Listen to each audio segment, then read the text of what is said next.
Sa pagbati namin sa iyo ngayong hapon, ay napakabigat ng mga issues ang ating pag-uusapan dahil sa puso ng ating demokrasya.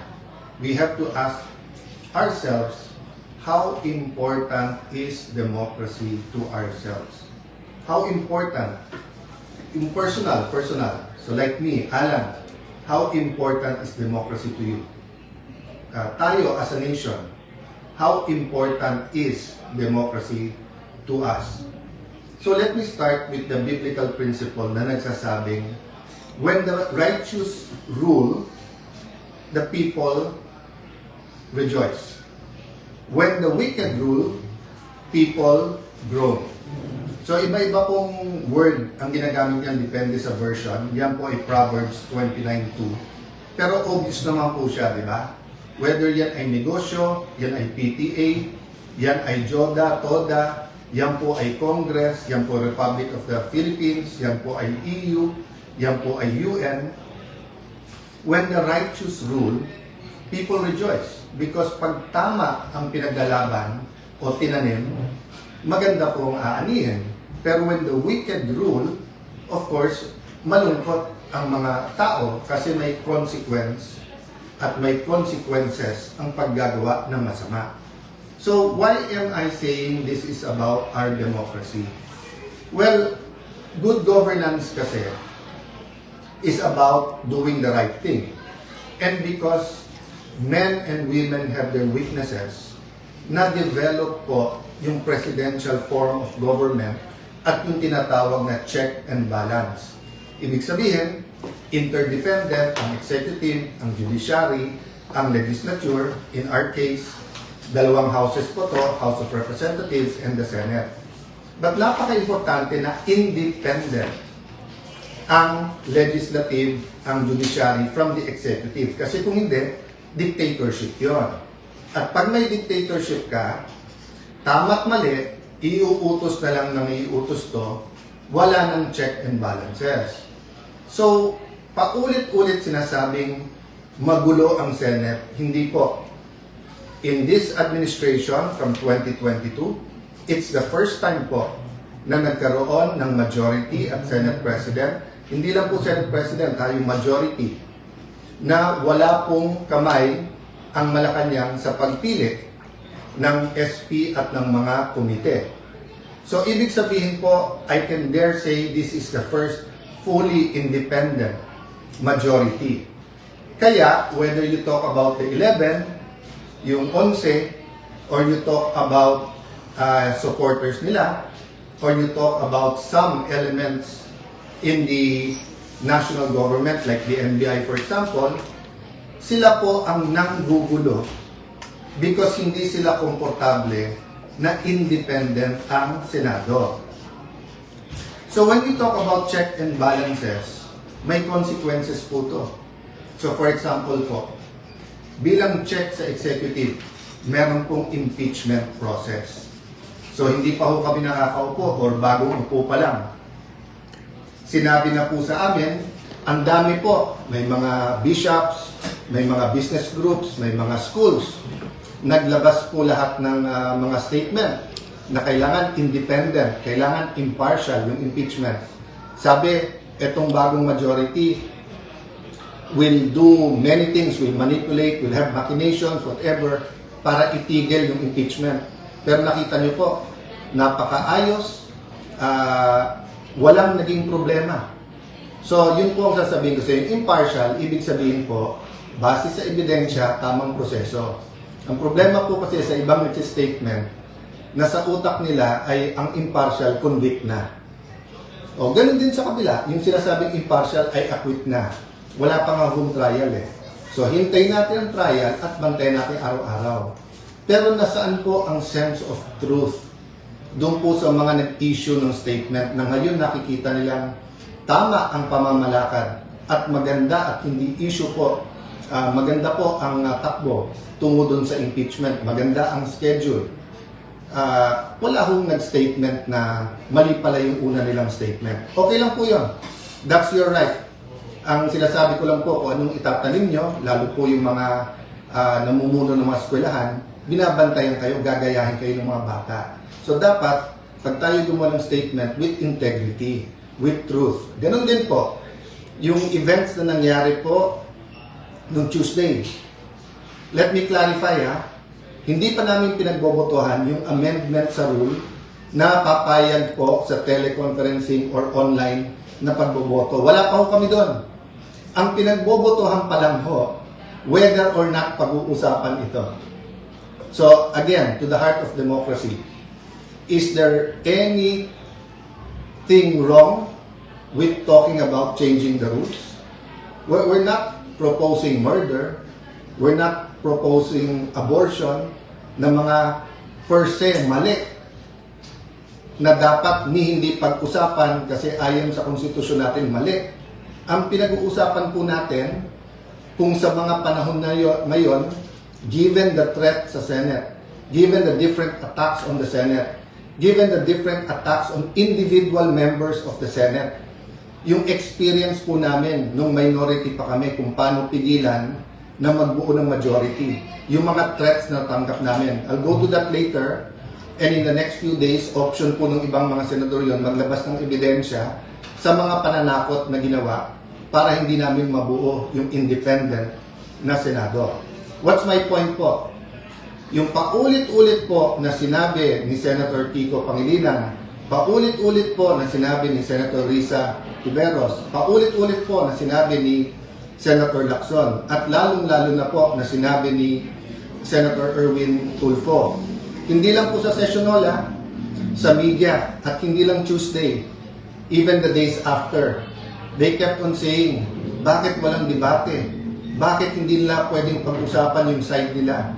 Wala pa nga ho tayo dun. Kung nakinig lang sila, kung sila po ay tinigil nila yung drama, even after the session, and instead tried to listen to each other, the motion was to take up the amendment. Ibig sabihin, is was sponsor pa to, and then ang bawat isa ay pwede magtanong, pwede pa nga mag-amend kung tingin nilang mali. So I won't dwell on that, but just to say that the starting point has to be the truth. And ang problema, if you're on their side, dun sa 11, na 11 po kayo, kasi po sinasabi nila, wala silang chance na magtanong, magpaliwanag. Wala pa nga ho dun meron chance. So sabi nila, tyranny of the majority. Hindi po. Tyranny Tulfo to. Tyranny Lacson. Tyranny Pangilinan. Tyranny Ontiveros. Kasi palakasan ng boses, imbis na we listen to one another. Senator Lacson, I respect, he stood up and says he disagrees with the rule.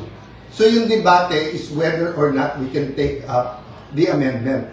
Hindi pa natin pinag-uusapan yung amendment. Alam niyo po, parang paso yan Pag nilagay mo yung seed sa isang paso, pwede mong kunin at ilipat. So, bantayan niyo po yung Senado, may tinatawag kaming change of referral. Halimbawa po, nalagay sa Committee on Public Order, tumayo yung chairman ng Committee on Justice the next day, sabi, mali ang referral doon. Kunin mo muna at ilipat dito. So, ganun po nangyari. Yung proposal ni Senator Marcoleta nandun po sa Committee on Rules at ang motion po ng acting majority leader is kunin at pag-usapan sa floor. Hindi pa ho pinag-uusapan yung merits or kung may masama o mabuti sa puntong yun. Pero sabi po nila na ang isda sa bibig na huhuli. Kaya kita nyo po na, nakita nyo po, yung pala plano all this time, arrestuhin, takutin, intimidate ang nasa majority. Either lumipat or ikukulong. So as I said, at the proper time, evidence will come out. I won't go to the merits, demerits. Wala kaming problema na kasuhan. Wala kaming problema na sa korte patunayan kung sila ay guilty o hindi. Ang problema po namin, yung gagamitin yung threat, na pag lumipat ka dito, wala ka ng kaso. Pag diyan ka, tutuluyan ka namin. Wala pa nga yung impeachment, ganyan na ang usapan. Ano pa kaya? So again I've communicated this behind closed doors. I've communicated this in rooms like this with the majority, minority. I've communicated it through the social media. I've communicated this with the traditional media. Hindi kami nandito para makipag-confrontation. Hindi kami dito para magbangayan araw-araw. Inayos namin yung impeachment. Kasabay ng impeachment po, inayos namin na may legislative calendar pa rin. Meron pa rin hong pag-aayos. Bakit po?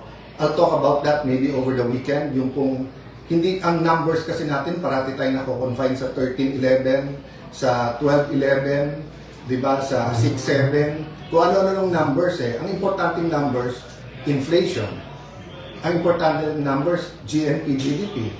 Ang importanteng numbers, productivity ng ating mga magsasaka. Ang importanteng numbers, yung dropout sa eskwelahan. Yung pagtaas ng kaso ng AIDS.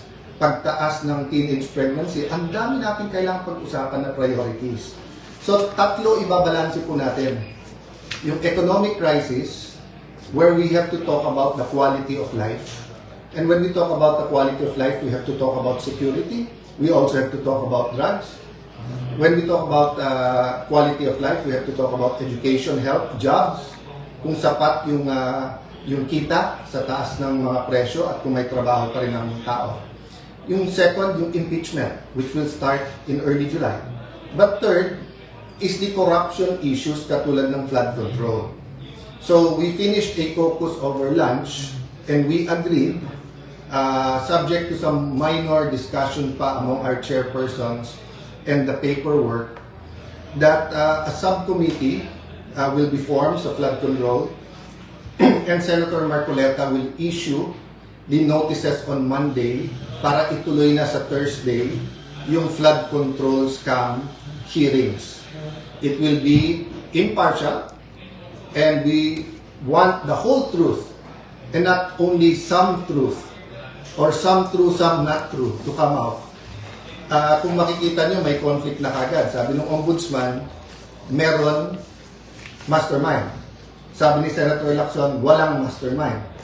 Sabi ni Senator Lacson, ito yung mga dapat hindi imbitahin.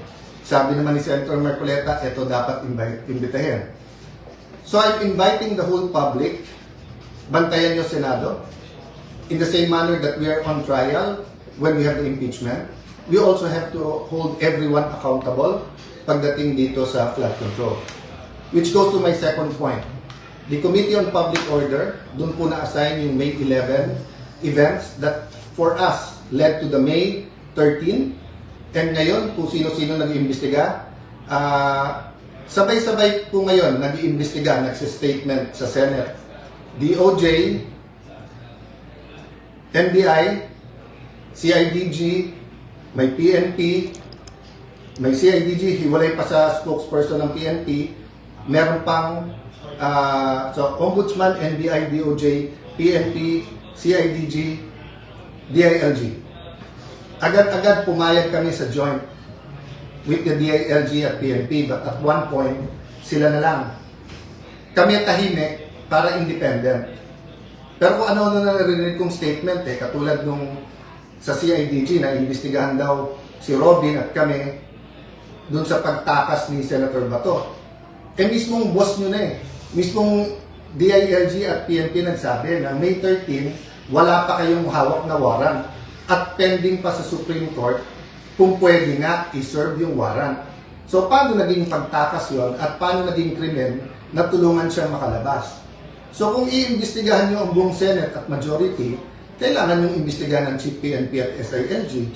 Kasi sila mismo nagsabi, wala namang warrant na isa-serve. So, you know, it's getting crazy. Paulit-ulit na lang kayo na magulo ang Senado. Hindi po ginugulo nyo.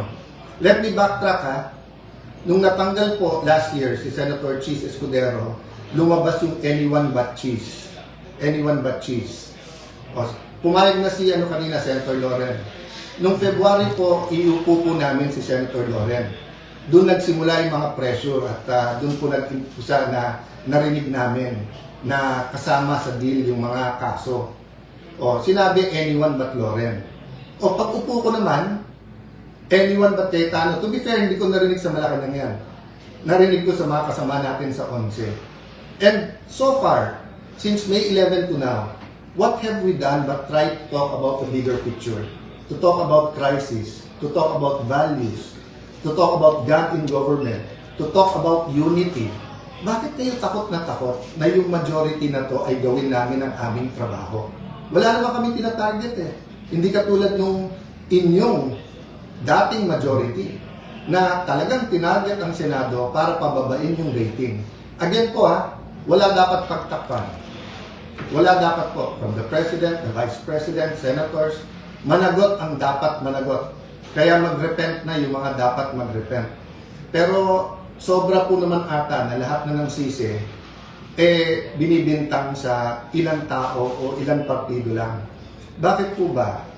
Yung taas ba ng presyo ngayon, pagtaas ng gasolina, yung kawalan ng trabaho, handling ng mga cases ng OFW, yung flood control, yan po ay sisisihin nyo sa opposition. Yan po ay sisisihin nyo sa majority ngayon. So anyway, that's your privilege. Let's have the hearings, then let's people judge. And yun ang advice ko sa ONCE. Maghanda na rin, mag-attend kayo. So rather than spewing out venom, calling us names, yung basura kasi yung tinatapon nyo, babalik din sa inyo, di ba? So kita nyo, yung mga tinawag nyo na names before is now all over the internet. Rather than debating, the Tuesday night should not have ended that way. There's no need for the walkout. It would have taken us hours. Baka nga Monday o Tuesday pa matapos ang debate sa daming gusto magsalita. Ang problema, you refuse to listen to us. So, let me talk about many more things. No? What are the important numbers? Why we have to think about our democracy? Why good governance is important? I'll talk about that sa weekend. No? But importante, tonight, matulog kayo na nalalaman, meron kayong gobyerno na hindi sunod-sunuran lang. Meron kayong Senado na lalaban. Meron kayong Senado na hahanapin ang katotohanan.